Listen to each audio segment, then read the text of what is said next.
entrepreneur, tech guy, owner of the Dallas Mavericks, a Trump frenemy, I guess you could put it. Right. Here's what he told Brian Schwartz, my producer, moments ago, okay? He says that Gary Cohn, who's now head of the NEC, the National Economic Council, Trump's main economic advisor, who's responsible for a lot of this, is leading a, quote, Democratic invasion of the White House.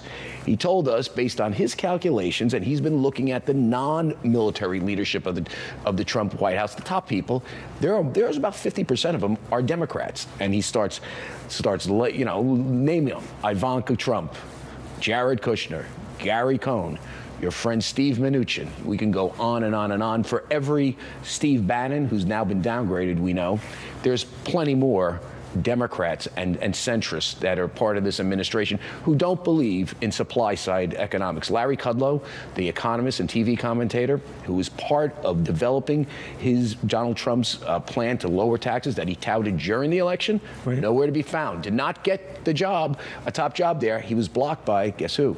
Gary Cohn. So what we're seeing here is from Democrats saying, and they're, just so you know, out there, for people that voted for him, Republicans, the Democrats are applauding these moves.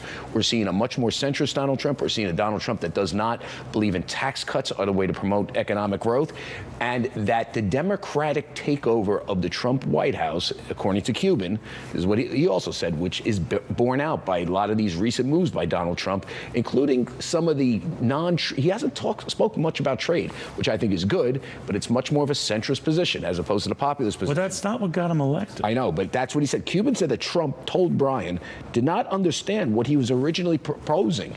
That's why he's going against those conservatives and populist instincts that got him elected. So be that as it may, you know, Donald Trump may be just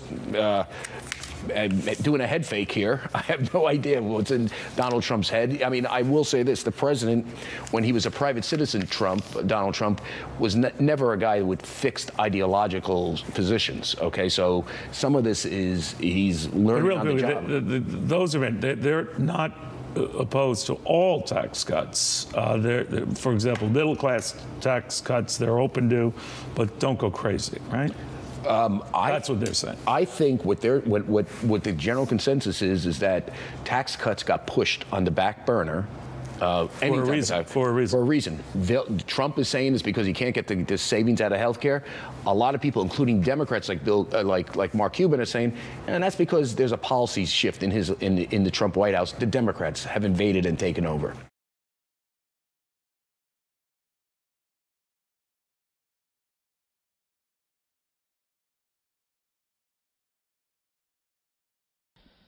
Have you noticed some conservatives? Now, I'm a constitutional conservative, but I've been noticing this. Or never Trumpers, the dead enders. Have you noticed they praise Trump when he embraces the establishment? They call him maturing or the post-Trumpian or whatever the phrases are. So they praise Trump when he embraces Paul Ryan or Mitch McConnell or the establishment. In fact, they embrace Trump when he does even more. They embrace him for bringing serious adults into the White House, like Gary Cohn. Gary Cohn, who is a big-mouth liberal Democrat, who was the number 2 guy at Goldman Sachs. Oh, wow, this is good, huh? I don't think it's good. And then you have some Trump supporters. They don't care who he brings in or what he does. Yeah, he's the man. Look, he's the guy. It doesn't matter. None of it matters. But I'm not focused on them right now because they're the pom-pom Rockettes. But you actually have some conservatives and never Trumpers who are prominent to some extent or vocal, praising Trump when he embraces the establishment. For instance, there was a piece in Politico, and I know you need to be very skeptical about Politico, but there's a piece in there where they're showing all these Bush people being hired in the Trump administration. Over at the Department of Education, it's really a bunch of Jeb Bush staffers being hired over there. Commerce, some George W. Bush people. Other departments, some George W. Bush people. Why? Why are they hiring those people? Because they're experienced and they're mature, Mark.